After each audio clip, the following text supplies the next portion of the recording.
Friends, good evening, everyone. Welcome to another lecture in our pre-chamber lecture series. And yes, you are in the right lecture. By now, you must have seen on the screen that I am displaying first chamber material. Well, this is good. At the request of some of our students, let's take a look at the magic of chakras. This is a material that is perhaps a little bit more advanced. And if you have been keeping track of all of our lectures in YouTube, you would have seen that we have already delivered that lecture on the fundamentals, the basics on chakras.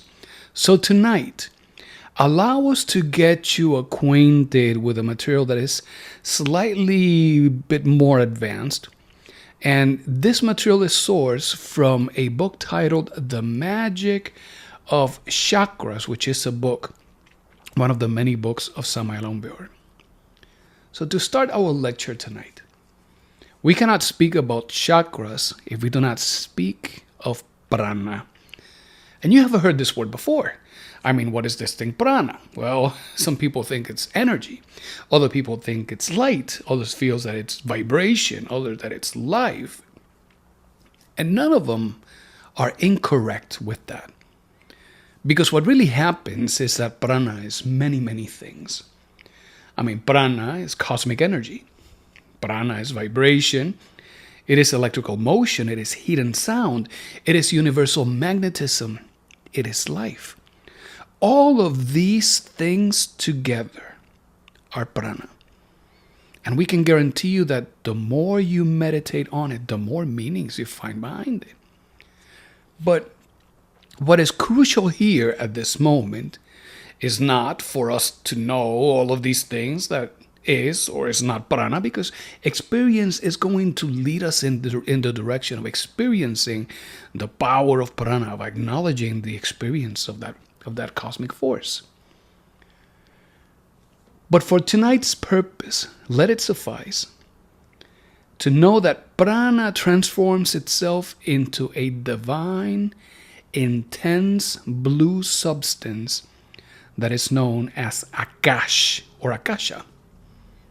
And when Akasha modifies itself, Akasha becomes ether. And ether is the one substance that the alchemists speak so much about. I mean, they speak in terms of how is it that everything comes from this primordial substance that is the ether. So now that we have said Akasha and how it transforms itself into ether, let's speak for a second about the different elements that exist in nature. I mean, you know already that there is earth and water and air and fire. Of course, you also know that there is ether, but what else is there? Well, beyond the ether, there is the astral light, and there is the cosmic mind. So there are indeed 7 elements, just according to the cosmic law of the Epta Paraparshinok, that help bring about organization in all of creation. Speaking specifically of Akash or Akasha, Akash is the super astral fire. It is known as the primordial sound. It is known as Kundalini. It is the first emanation of the primordial substance. All of the sound waves of Akash condense themselves in ether, and the sound waves of ether condense themselves as tattvas. Because tattvas are the different manifestations of the ether, the different condensations. Because they are different condensations, these condensations take place at different energy levels or at different types of manifestations. Tattvas, being vibrations of the ether, well, they condense into, well, Akash by itself is black. But then there is a condensation that is called Vayu. And Vayu is the condensation of ether that results in the element of air. Akasha, well, it's a condensation that results in ether. Vayu, it condensates as that element that we know as air, and it is of a color bluish, greenish. It is blue-green. Then there is Tejas. Tejas is that condensation that results in the element of fire. And Tejas is of a very peculiar red color. Then there is Prithvi. And Prithvi being the condensation of ether that results in the element of earth. Prithvi is yellow. But it is yellow gold, not just bright yellow. And then there is Apas, the condensation that results in the element of water. And Apas itself is white. So notice here these colors of the 5 fundamental elements of nature. Much has been said about these elements, and some, well, it's metal, and another one is wood, and we don't want you to get you confused. In terms of Gnostic wisdom, of Gnosis, that is the fundamental wisdom, the root wisdom behind all of the world's greatest religions, will know that Akash is black, Vayu is blue-green, Tejas is red, Prithvi is yellow-gold, and Apas is white. But we told you that there are 7 elements. We have the astral light, and we have the cosmic mind. Adi and Samadhi correspond to the astral light and the cosmic mind. Adi is that vibration that results in the astral light. Samadhi, that vibration that provides that canvas for the cosmic mind for it to manifest itself. All of these elements, as the ether condenses and becomes that biome for all of these beautiful elementals, well, they have a leadership structure. They have gods, devas, that are responsible for the education of all these elementals. And the elemental devas exist for ether, air, fire, water, and earth. There are some other manifestations of the absolute that exist within the astral light and the cosmic mind, but those are not in scope for our conversation tonight. Just know that in terms of the ether, the elemental god of the ether is Indra. Indra or Sudashiva. Wow. That means that if at any moment we must work with those forces of the ether, we can invoke the help of Indra. If we're working with the element of air, we can work with Ishvara, we can work with Paralda. If we're working with fire, we can work with Rudra or we can work with Agni. These are elemental gods of fire. For the elementals of water, we can work with Narayana, we can work with Parvati. And in terms of earth, we can work with Brahma, we can work with Arvarman. And there are many other elemental gods of these particular elements. You have already learned about them when we spoke of Tlaloc as the god of water, of Ehecatl as the god of air, Huehueteotl, the god of fire, Coatlicue, the goddess of earth, etc. So notice and take note of the elemental gods of these phenomenal forces of nature, because just as they exist out there, they exist also within the microcosmic man. And if at any moment you needed of their help to help bring healing into your physicality, well, we can always invoke the innermost and ask our Father who is in secret to invoke the presence of these elemental gods of nature.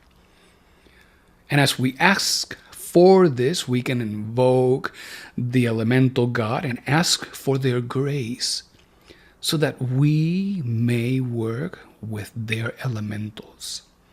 And then work with those elementals, but not because of our own volition, not because of what we want or what we think that we would like. Work with those elementals directly through our innermost, always asking not only that their participation, that their engagement, their contribution happens in accordance to the great law, never our will, but also Ask always in the name, the power, the majesty, the love of the Christ. This is how is it that we work with the elemental gods of nature.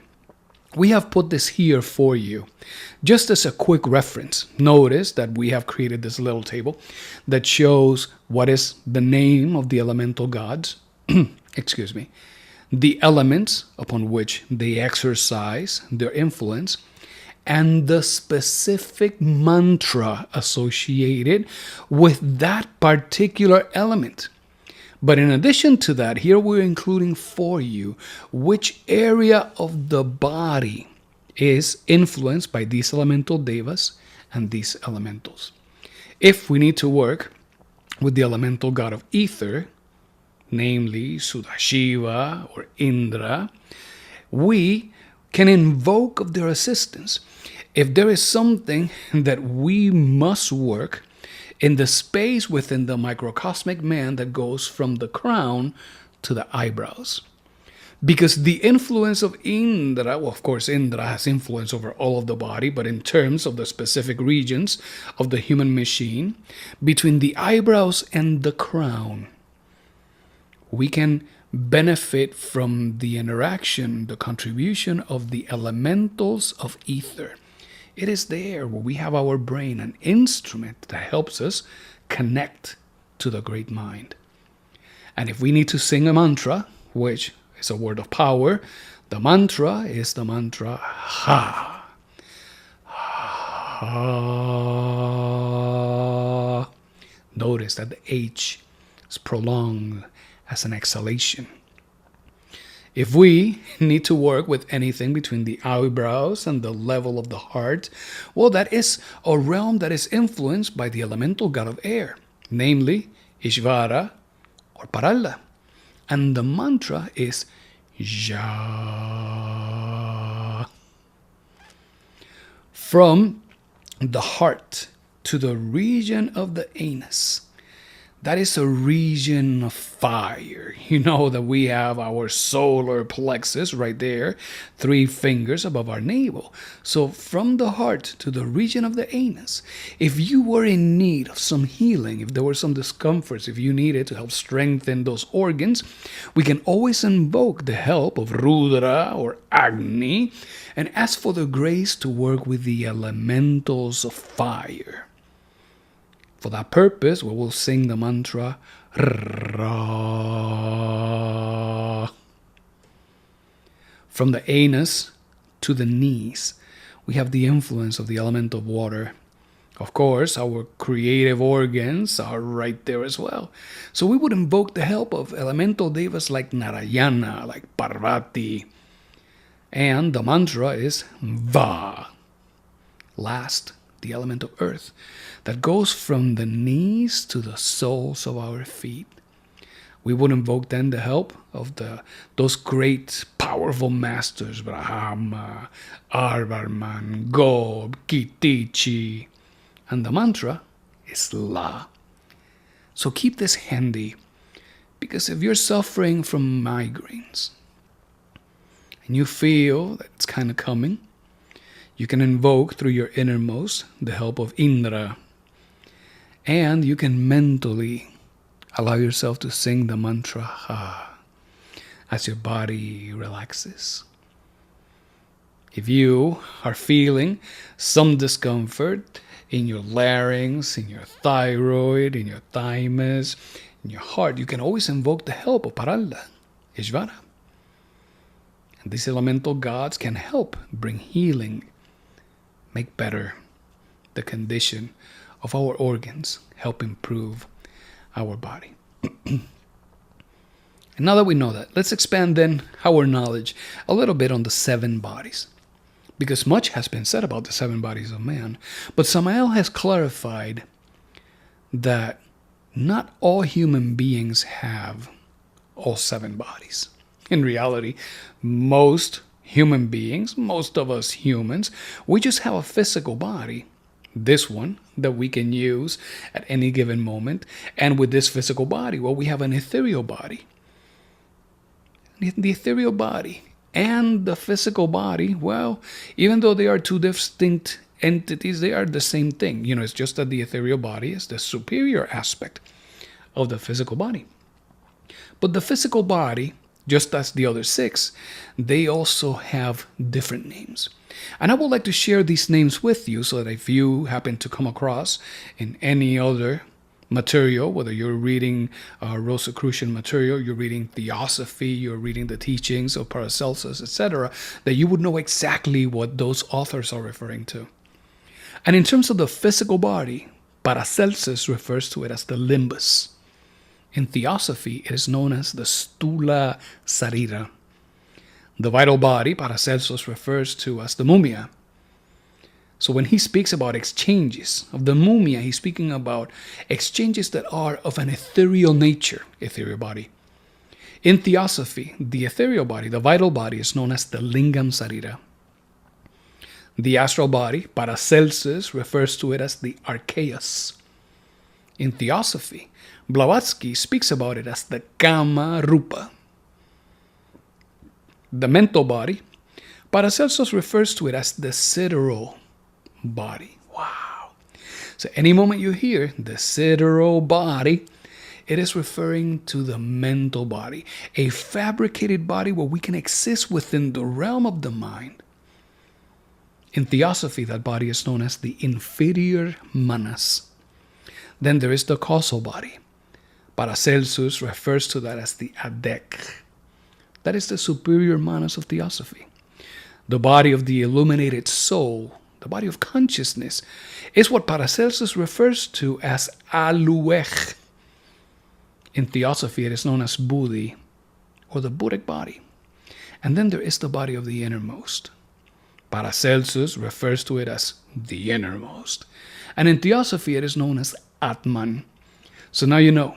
This should help expand the cultural foundation so that as you come across these names, now you know exactly what that teaching is referring to. So let's speak about the vital body. When we say vital body and ethereal body, friends, we're speaking of the same thing. This vital body is the superior aspect of our physical body. Our physical body would not exist without a vital body. Simple as that. But this vital body, because it's a superior aspect, it exists in the fourth dimension of nature. The vital body in the fourth dimension of nature. This body is so important because it regulates our reproductive processes, our metabolic processes, our ability to perceive, to receive light, color, sound, heat, thought. All of that is enabled in the physical body because of the vital body. And as part of its functions, the vital body helps elaborate the blood within our machine. It also helps fabricate the semen. This vital body is intimately associated to our breath, and it is the vehicle of the soul. It is the vehicle of the soul. Again, this is the body that is known in Theosophy as the lingam sarira. The vital body is made of 4 distinct ethers. To expand on what I said earlier, all of our biological reproductive processes are governed by this thing called the biological ether. Everything that has to do with our reproductive processes in the body. Reproductive not only from those sexual creative waters that enable the reproduction of the species, but also the reproductive processes of our cells, of our neurons. All of that is part of the biological ether. In terms of the biochemical processes of the body, anything that has to do with assimilation, with absorption, with the elimination of toxins, anything that has to do with metabolizing nutrients, generating heat, etc., all of that is part of the chemical ether. Then there is the reflective ether. This is the one that allows us to perceive through our 5 senses, but also our extrasensorial perceptions. As we start speaking of the reflective ether, we must make the distinction. There are two superior ethers and two inferior ethers. The two superior ones, well, we need to work with those as part of the revolution of the consciousness.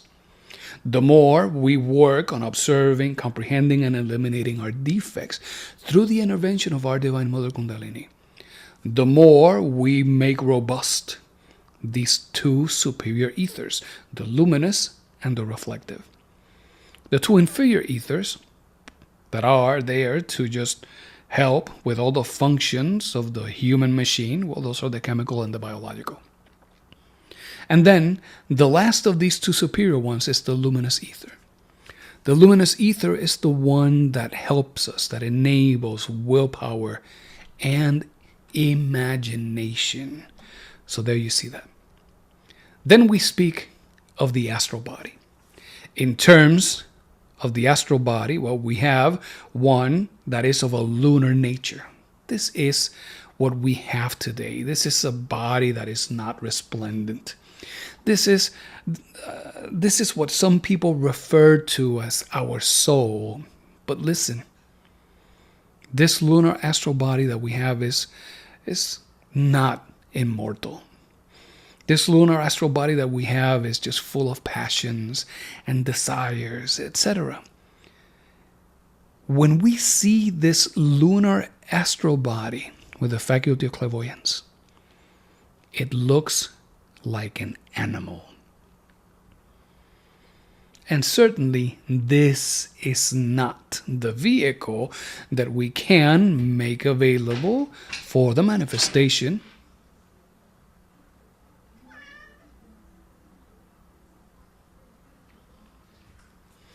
This is not the vehicle that we can have for the manifestation of our innermost. We must fabricate a solar astral body. A body that, in contrast with the lunar astral body, is marvelously resplendent, that is clean of all passions, that it has an angelic figure, where Kundalini is awakened, a body that is indeed immortal, and it grants you immortality within the fifth dimension of nature. The thing is that both the solar and the lunar astral body, they both exist within the fifth dimension of nature.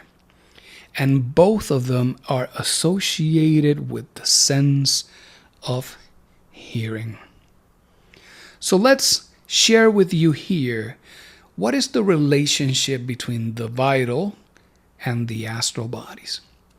From our perspective, the lunar astral body that we have today, that vehicle that we unfold with every night when we go to sleep and we roam within the fifth dimension of nature in an astral travel. So what is the relationship? Listen, prana is meant to energize the vital body. If we learn to make use of prana, we can bring that energy, that force, that power into the vital body. And the way that we can regulate prana is through the practice of pranayama.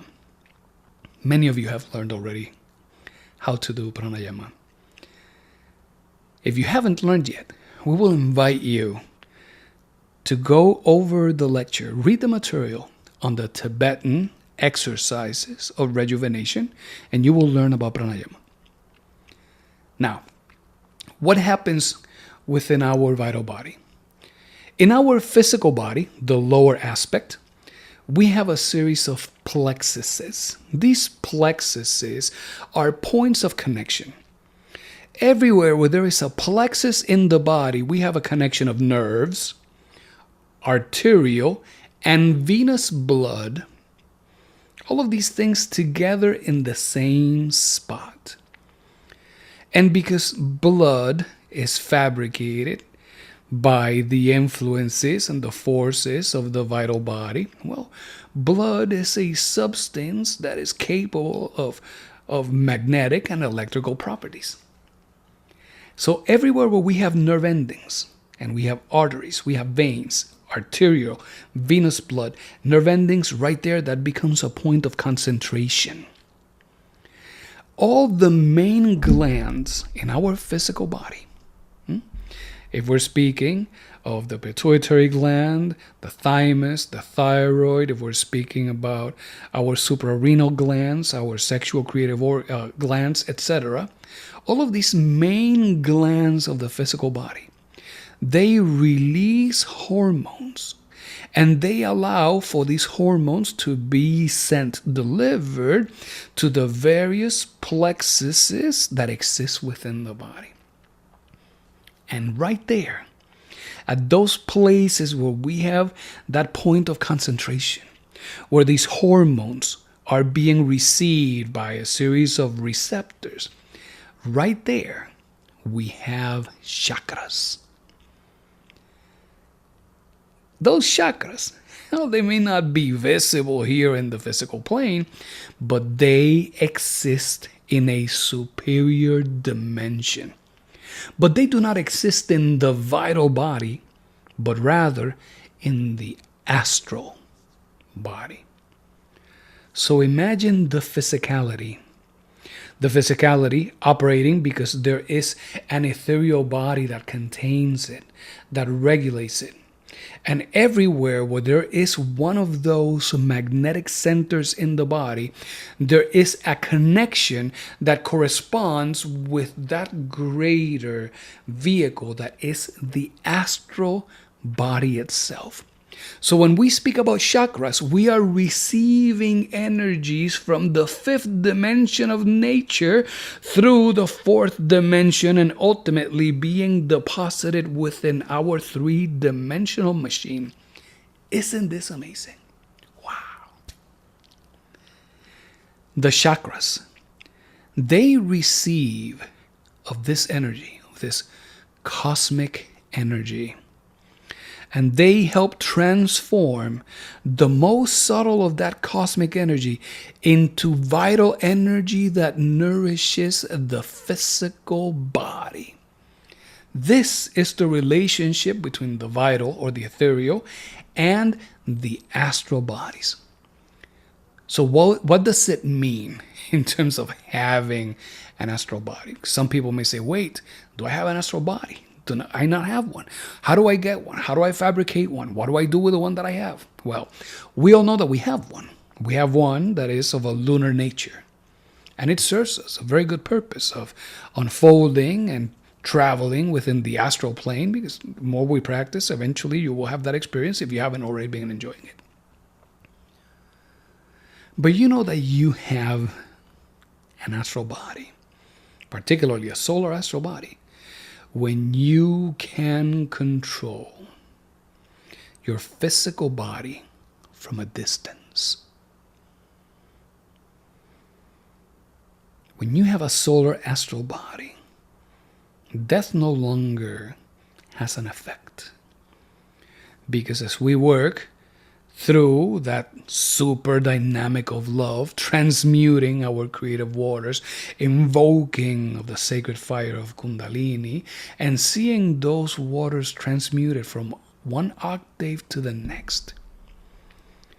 Eventually, the fabrication of the astral body results in a practitioner that is not only awakened within the astral realm, but who becomes immortal. And there are a series of major initiations of major mysteries that lead into that particular manifestation. Those who have an astral body of a solar nature, they have liberated themselves from the law of evolution, from the law of involution. They liberate themselves from the laws of karma. They are no longer bound by the cosmic laws of return and recurrence. Now, that doesn't mean that there is no consequences for them. We have learned in our lecture, the law of karma, that those who have masters, who are awakened and have fabricated their superior bodies, in their new condition, there is a law of katancia that applies to them. And katancia is like the law of karma for us, but that applies to those gods, to those angels, archangels, devas of nature, powers, dominions, etc. Those who have fabricated a solar astral body, they conquer the elixir of long life. They will never age. They will not become old. They will have access to the superior dimensions of nature, etc., etc. But in terms of the chakras, every chakra has a little Buddhic mesh. That Buddhic mesh is a layer that exists between the ethereal body, that plexus in the ethereal body, and the astral chakra. If you need to imagine something, it looks kind of like a filter. And it is made of very fine and delicate material that only allows for the flow of the most fine vibrations from the astral plane. If at any moment that tissue breaks, the physical body starts experiencing psychosomatic illnesses. And psychosomatic means that the doctor would look and they will try to find the direct cause in your body and they will not find it. However, you will still be experiencing the stuff. For example, dysmorphic disorders. When that tissue breaks, in terms of dysmorphic disorders, the person will start experiencing imaginary flaws. They will start looking at things. They will not see things the way that they pretty much appear to everyone else. And that will result in anxiety. That anxiety has consequences because when the brain feels that anxiety triggers some stress responses that involve adrenaline and cortisol and other things in the body. And of course, the extra consumption of that energy, that constant state of stress, well, it bears a toll in the physical body. There is also this thing called conversion disorders. These are neurological symptoms that will affect movement and senses without any physical cause. They can experience hypochondriasis. This is a fixation with having some kind of serious disease because of other minor symptoms. So suddenly they will feel a little pain here and they will say, oh, that must be cancer. Or they feel just a little itch right there. Oh, I must have some skin disorder. And then there are also other somatization disorders where there are physical complaints, but there is no observable, identifiable physical cause. This happens when that Buddhist mesh has been affected. So how can we address that? Well, we already showed you. We can invoke the help of these elemental devas of nature. Now that we know from where in the body is that these gods of nature operate, and we can ask them for their grace so that their elementals can help repair that Buddhic mesh. And repairing that Buddhic mesh helps restore that balance, and these psychosomatic illnesses, well, they start fading away. So for tonight, because we still have some additional time, I'm going to share this with you so you can do it on your own. This is a practice with the elementals of nature, and this is particularly a practice with the god of ether. In this case, we can invoke our innermost. So let us stop the conversation here for a second.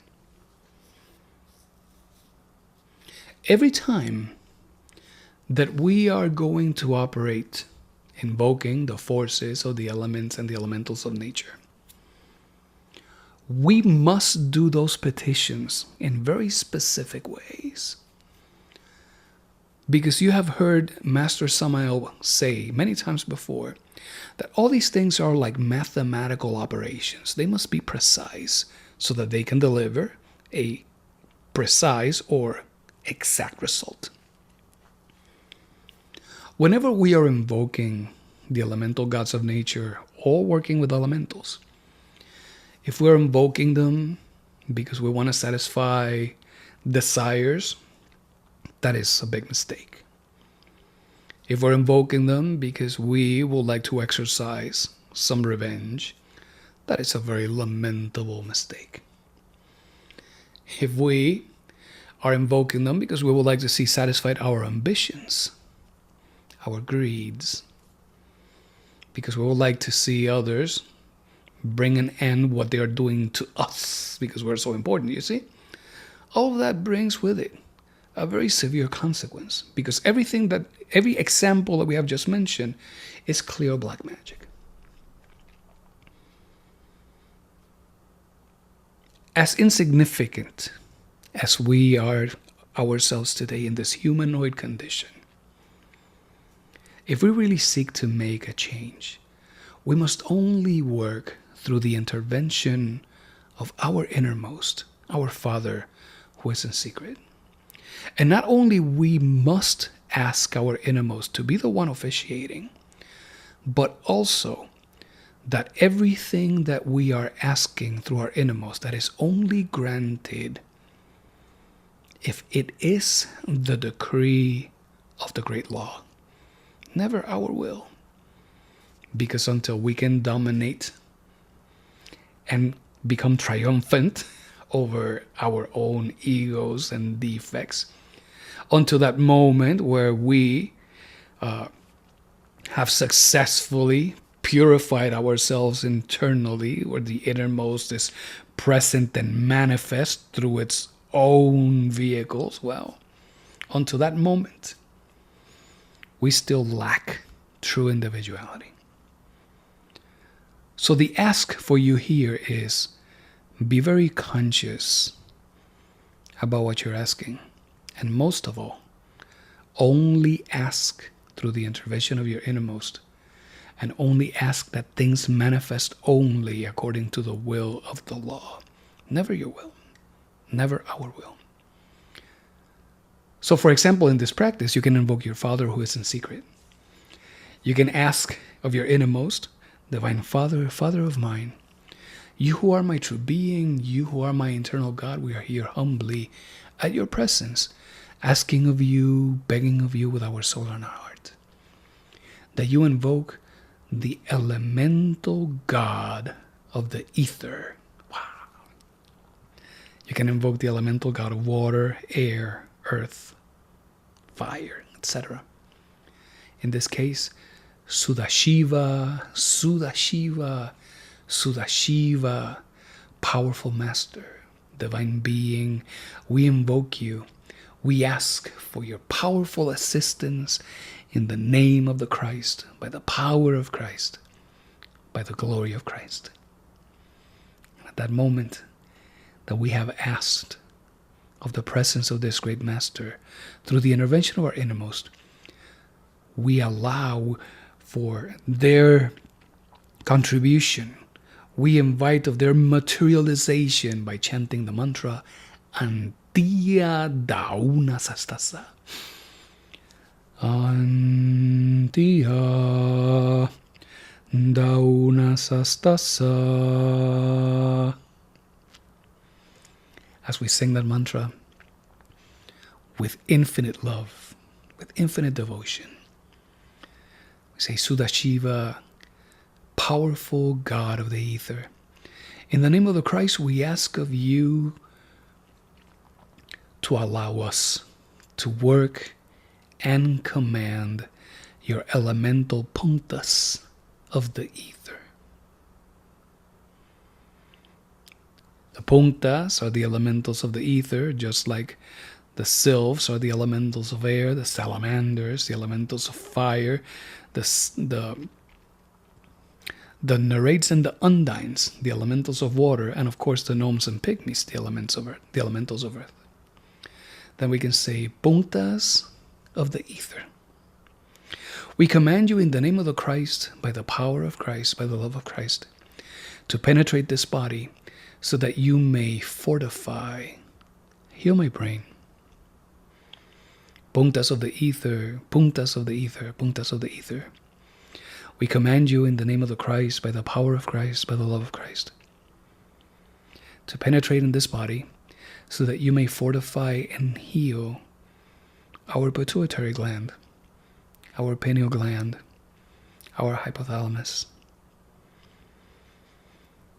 Puntas of the ether, puntas of the ether, puntas of the ether, we're here to command you in the name of the Christ, by the power of Christ, by the love of Christ, that you penetrate this body so that you can help bring repair to the Buddhic mesh of our chakras. We ask of this in your holy name. So be it.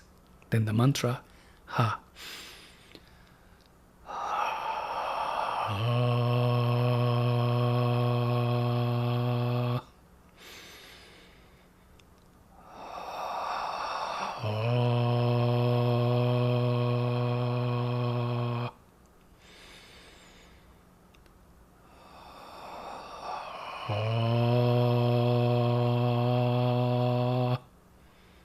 Amen, amen, amen.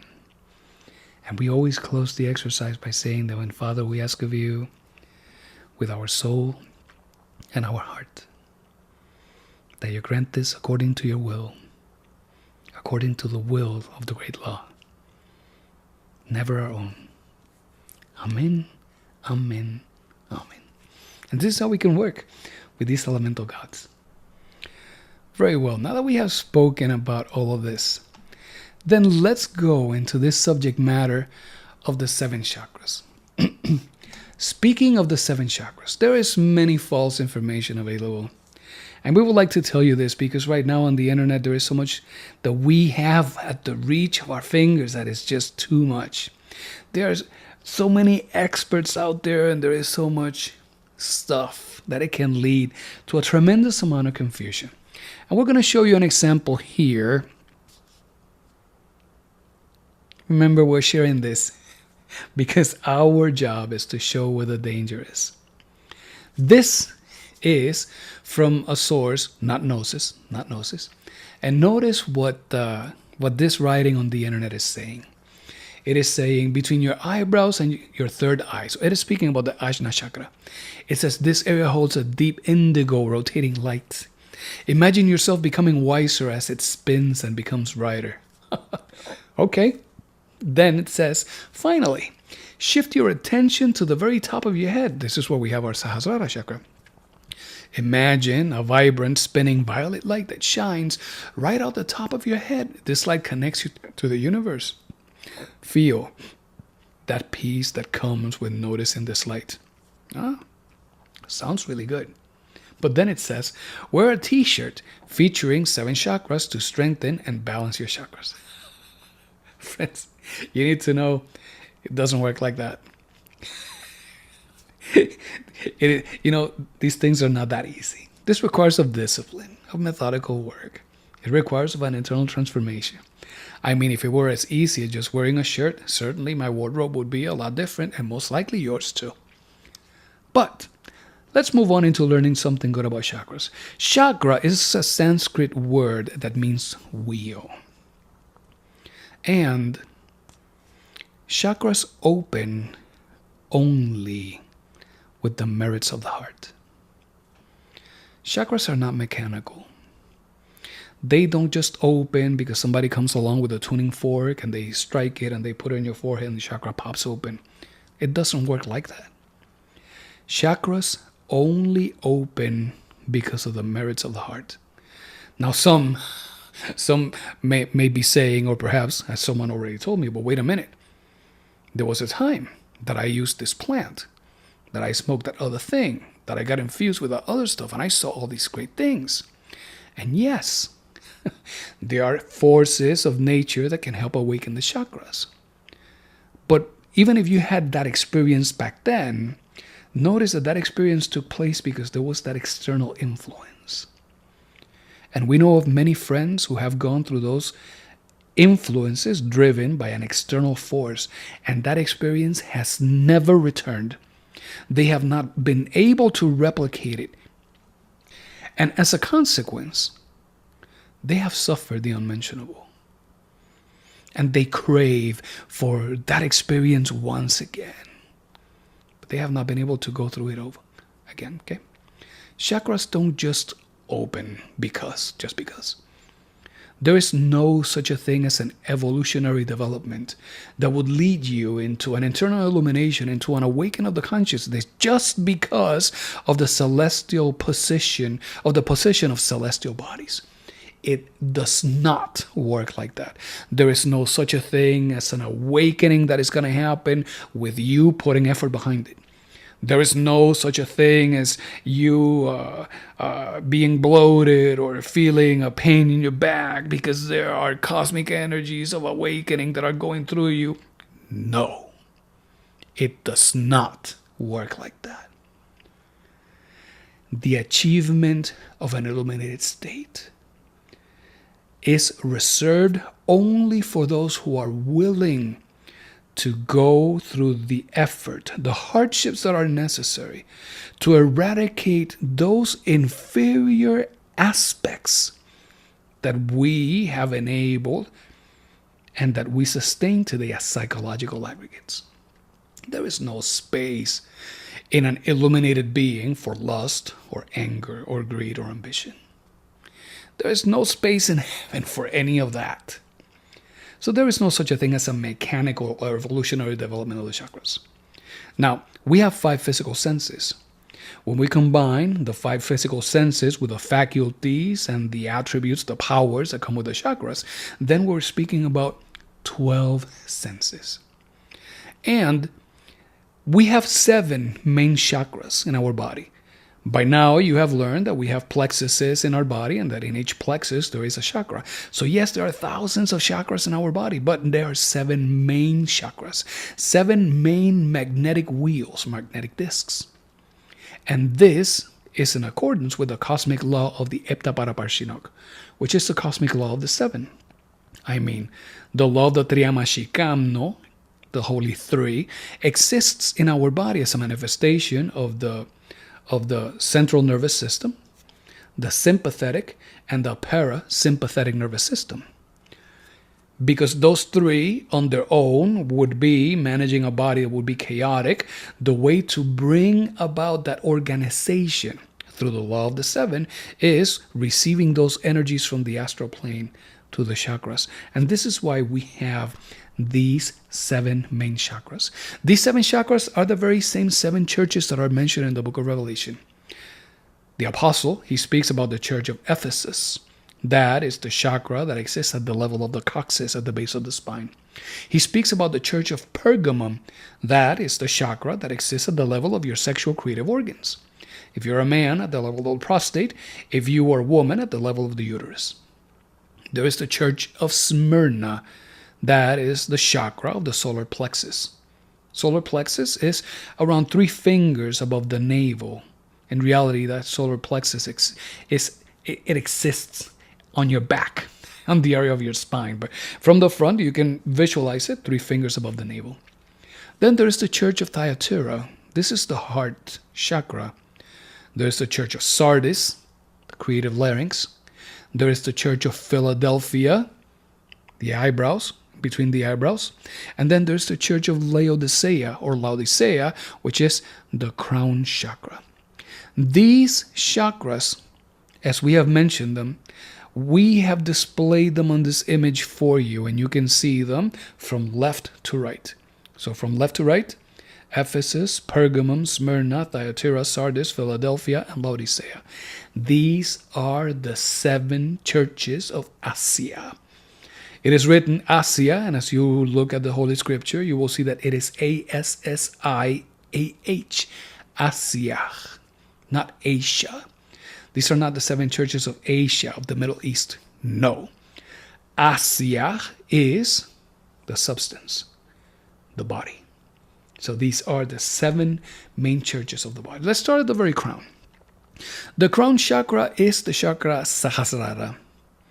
This corresponds to the church of Laodicea and physically with our pineal gland. The virtues that are associated with this are willpower and sainthood. As a chakra, if we visualize this as a lotus flower, this would be a lotus of 1,000 petals. And it gives you the faculty of polyvision, of omniscience.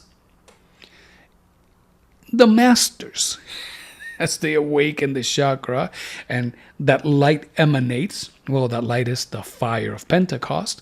Well, for the masters, this chakra appears of a color gold, vibrant as gold. For everyone else, this is a combination of like violet and yellow. As we descend between the eyebrows, we have the chakra Ajna. This is the church of Philadelphia, and this is associated with the pituitary gland. The virtues associated with the chakra, for the chakra to work, we must embody serenity. We must eliminate all of our anger. So if you're still getting angry with the little things, it's very difficult for you to experience the power of the chakra, regardless of what shirt you choose to wear. The petals on this chakra, some people look at it and they think two, but no. Each one of the sides of this chakra has 48 petals, so in totality, 96. And the faculty that comes with the chakra is the faculty of clairvoyance. Clairvoyance is objective imagination. It is the ability to be able to see the thing itself and not be distracted with the appearance of things. Now, the color of the chakra is not indigo. It is bright white. So yellow for the masters, yellow-violet for everyone else, and this chakra, bright white. As we descend into the throat chakra, this is the chakra Vishuddha, and this is the church of Sardis. It is associated with the thyroid gland, and the virtues that come with the chakra are the ability to safeguard the power of the creative word. Dear friends, if we are gossiping, if we're being sarcastic, if we are always speaking with sexual innuendos, if we're being critical, corrosive with our word, there is no chance that this chakra is going to manifest. So we must safeguard the power of the word. Now, this chakra has 16 petals, and the faculties that come with it are clairaudience, the ability to hear the things that the ears of the flesh cannot perceive, and the comprehension, the synthesis of concept. The more we work on awakening this chakra with mantras like the mantra E or Aum Shiva Tum E, well, the more able we become to reconcile opposites. Consciousness becomes so much more empowered, helping you reconcile and transform impressions. Now, the color of this chakra is intense blue. It's beautiful. Then we go into our heart chakra. This is the chakra Anahata, the church of Thyatira, mentioned in the book of Revelations. This chakra is located right there in our thymus gland. The virtues that are required for the chakra to become manifest, well, charity, faith, patience, and prayer. If we are unable to establish a good communication with the innermost and we don't even know how to pray, difficult to open the chakra. If we are always doubting, skeptical, we have no faith. Faith being the ability to experience and know through the faculty of experiential knowledge, it's very difficult to see the chakra open. So we must work on eliminating all of those aggregates and invoking of our Divine Mother to eliminate everything that is an obstacle for us to understanding and practicing good charity, patience. The faculties that come with the awakening of the chakra are the ability to get your body in Jin state. That means get your physical body completely absorbed by your ethereal body and get it into the fourth dimension and travel through the earths of mystery. Wow. The ability to unfold consciously in your astral body. The faculty of intuition, meaning that you can immediately apprehend the significance, the reason of things without having to rely on the intellectual processes of the mind. Now, this heart chakra is not green. It is the color of a burning fire. That is the chakra Anahata. Then we see the chakra Manipura in our solar plexus. This is the church of Pergamum, and it is located on the lumbar region opposite to the navel. But so that you know how high, it is around 3 fingers above the navel. The virtue that helps awaken the chakra is the virtue of abstinence. So the elimination of gluttony is crucial. Clearly knowing that gluttony is not just stuffing our face with foodstuff, because there is a gluttony that is of an intellectual aspect as well. There is a gluttony aspect that is associated with emotions. So we must understand what gluttony is. This particular chakra is of 10 beautiful petals, and it grants you the faculty of telepathy. Now, different, what some people believe that this is like a bright yellow chakra. Well, this chakra is really gray. And Samael tells us it looks gray, but gray like the color of the clouds when the clouds are loaded with rain.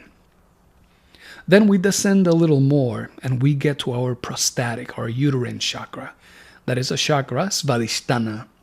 And this is the Church of Smyrna, located right there at the level of the sexual creative organs.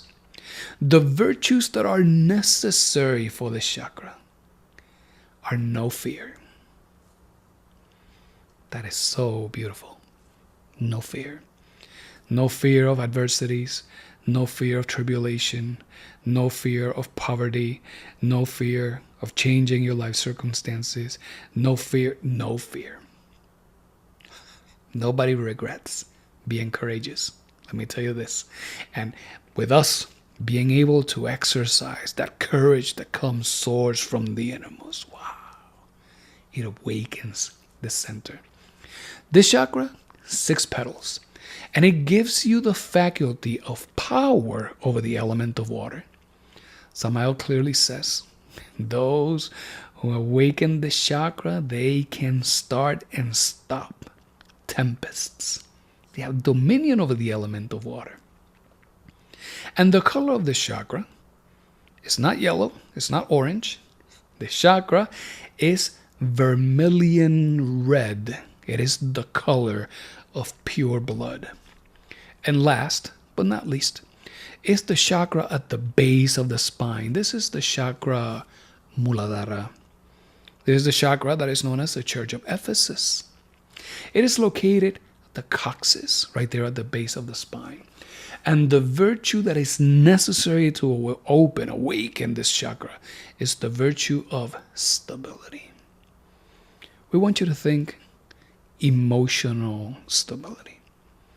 Whenever you're going through hardships, difficult circumstances, you're there, able to contemplate, perceive, and receive.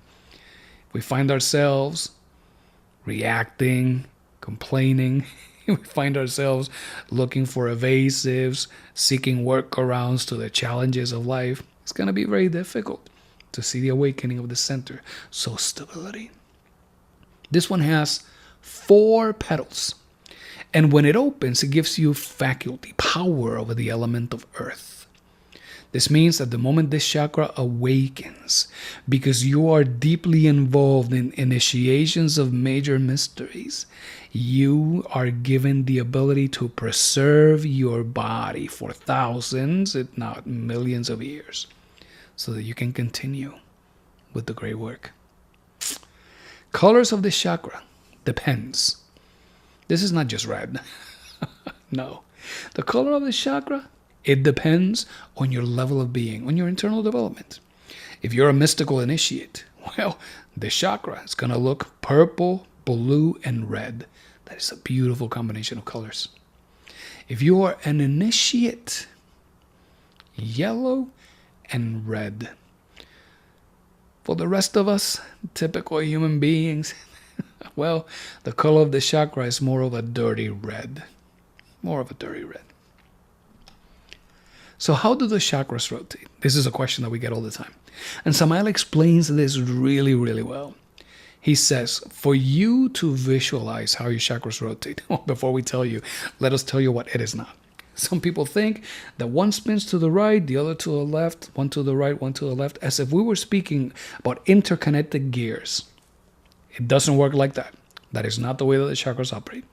Some people say, no, the chakras go from right to left to right, but they don't understand what is it that it means from left to right. So let us tell you with the words of Master Samael.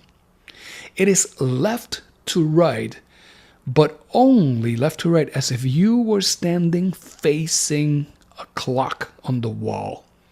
So this is why we have offered this image of a clock on the screen. As you look at this clock, and you follow that second hand in the same way that that second hand is spinning on the screen, in that very same way, the chakras are spinning in the astral plane, connected to your vital body, providing energies to your physical body.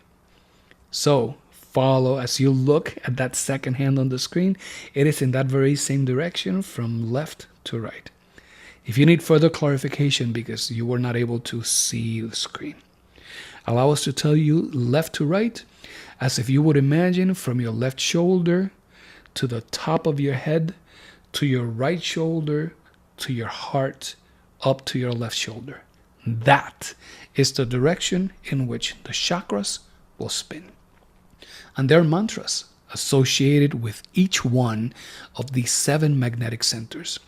The mantras are the 7 vowels of nature, and these are E, E, O, U, A.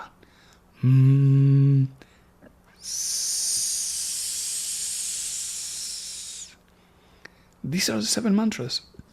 If you would like to work bringing harmonious vibration to the chakras of your head, namely Sahasrara and Ajna, you will sing the letter I as a short I.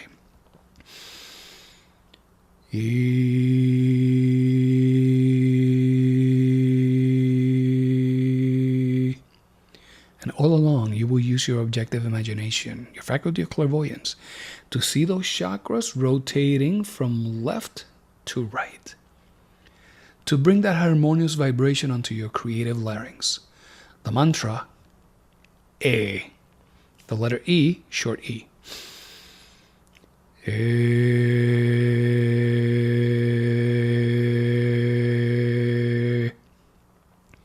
At the heart level, for the faculty of intuition, the mantra is the letter O.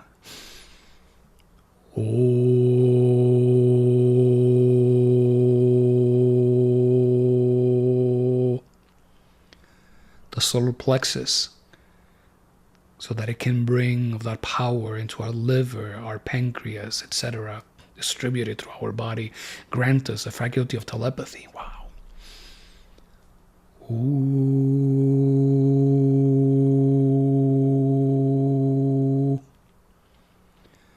And then the vowel A, it serves the thymus gland, but also the chakras on the lungs.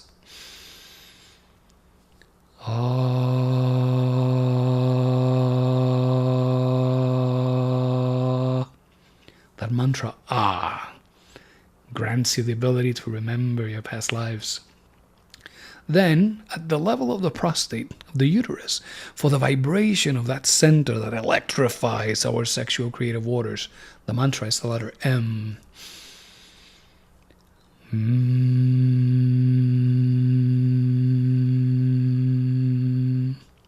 And last but not least, the sacred mantra of fire, the sound of the fire itself, for that fire of Kundalini that is wrapped 3.5 times within our coccygeal chakra. Mantra S.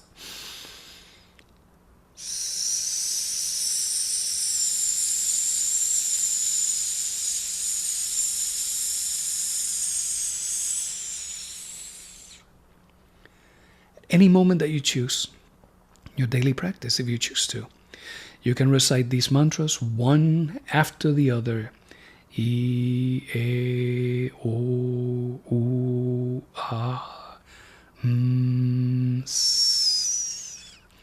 Dedicating a complete breath, a whole exhalation to each one of them, in a state of relaxation, of invoking of the innermost, of asking of your Father who is in secret, not only to officiate, but to also sing of these mantras so that they resonate throughout the greatness, the vastness of the universe.